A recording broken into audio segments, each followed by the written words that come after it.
നമസ്കാരം. Anil Balachandran, the salesman. നമ്മൾ സെയിൽസുകാർ പ്രസൻറ്റേഷൻ്റെ അകത്ത് വരുത്തുന്ന 6 കോമൺ മിസ്റ്റേക്കുകൾ എന്തൊക്കെ?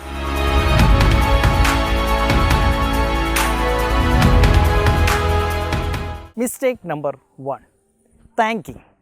നമ്മൾ കസ്റ്റമറുടെ മുന്നിൽ ചെന്നിരുന്നിട്ട് നമ്മൾ എന്താണ് തുടക്കം തന്നെ പറയുന്നത്? Thanking.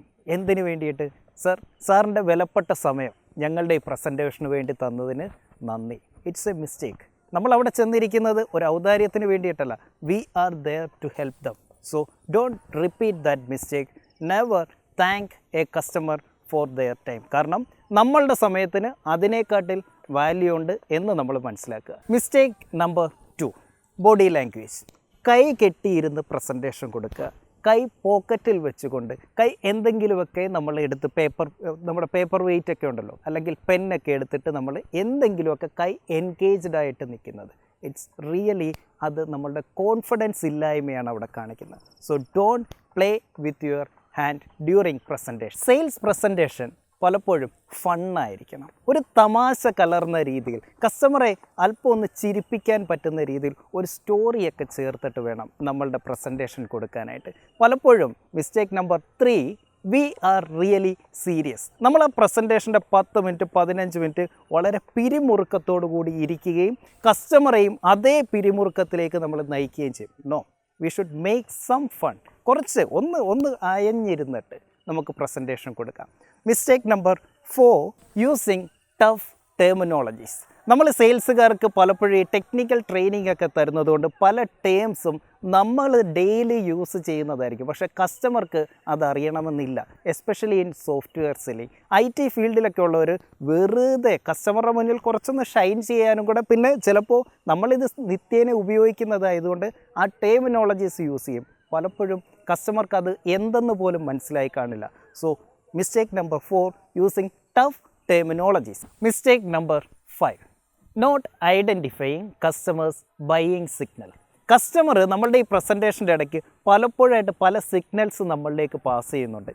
I am ready to buy, ഞാനിപ്പോൾ ഇത് പർച്ചേസ് ചെയ്യാൻ തയ്യാറാണ് എന്ന് പല സിഗ്നൽസും നമ്മളിലേക്ക് പാസ് ചെയ്യുന്നുണ്ട്. പക്ഷേ ഒരു പ്രസൻറ്റേഷൻ എടുത്തുകൊണ്ടിരിക്കുന്ന സെയിൽസ് പേഴ്സൺ ഈ പ്രസൻറ്റേഷൻ ഒരു രീതിയിൽ പഠിച്ചു വെച്ചിരിക്കുകയാണ്.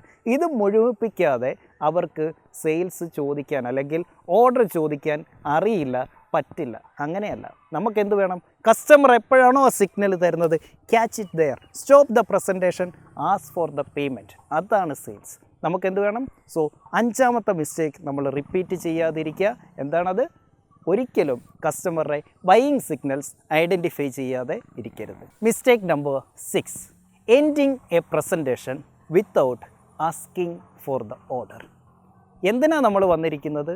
സെയിൽ നടത്താനല്ലേ, പേയ്മെൻറ്റ് മേടിക്കാനല്ലേ, അവിടുന്ന് ചെക്ക് കളക്ട് ചെയ്യാനായിട്ടല്ലേ വന്നിരിക്കുന്നത്. പക്ഷേ പലപ്പോഴും നമുക്ക് സംഭവിക്കുന്ന ഒരു വലിയ മിസ്റ്റേക്കാണ്, പ്രസൻറ്റേഷനൊക്കെ കൊടുത്ത് കസ്റ്റമറെ സാറ്റിസ്ഫൈ ആക്കി ഇൻഫർമേഷൻ പാസ് ചെയ്തു, പ്രൊഡക്റ്റിനെ കുറിച്ച് എല്ലാം കഴിഞ്ഞിട്ട് നമ്മൾ എന്ത് ചെയ്യും?